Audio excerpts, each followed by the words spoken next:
Hari ini kita mencoba untuk melaksanakan amanat dari regulasi kaitannya dengan gerakan revolusi mental, gerakan revolusi nasional mental, gerakan nasional revolusi mental. Nah, untuk Kabupaten Kutai Barat kita tetap menggunakan pendekatan arahan dari pemerintah pusat yang berpijak kepada 3 hal penting, yaitu soal integritas, kemudian soal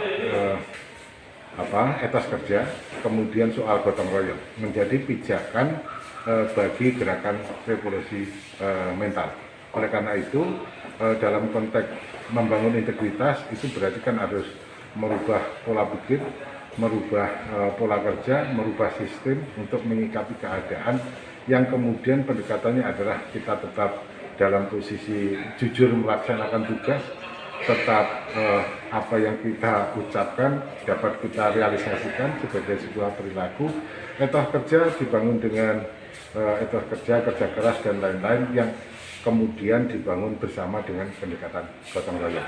Itu yang utama kaitannya dengan yang menjadi prioritas itu ya Bang. Bang, kalau kita melihat dari 2020 untuk etos kerjanya yang saat ini juga cukup lumayan bagus dan menggembirakan. Nah, sasaran etos kerja itu sebenarnya apa Bang? Tematiknya tiap tahun berbeda. Tahun 2020 itu berkaitan dengan tematik gotong royong, bagaimana kita menyikapi situasi sulit di era pandemi. Kemudian tahun 2021 itu yang berkaitan dengan pandemi juga, tapi berkaitan dengan etos kerja kita. Kemudian tahun 2022 itu berkaitan dengan bagaimana membangun integritas, terutama berkaitan dengan pemulihan ekonomi.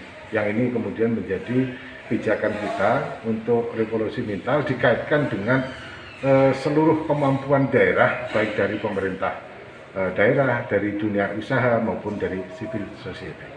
Tapi mungkin ada perubahan sedikit yang bisa merubah apa dari sisi yang positifnya yang ditarik dari? Yang pasti dari aspek pendekatan yang kita pada bencana yang lain, tapi kemudian juga didukung oleh dunia usaha dan civil society. Ketiga bagian dari pilar good governance ini juga merupakan bagian dari bagaimana gerakan revolusi mental itu dapat tercipta ketika ada pemerintah, ada dunia usaha, dan ada civil society termasuk dari akademik. Mungkin harapannya Bang dengan ada perubahan ini Bang? Kita berharap soal integritas kita ke depan akan semakin baik, menjadi birokrasi yang bersih melayani, menjadi birokrasi yang bebas korupsi.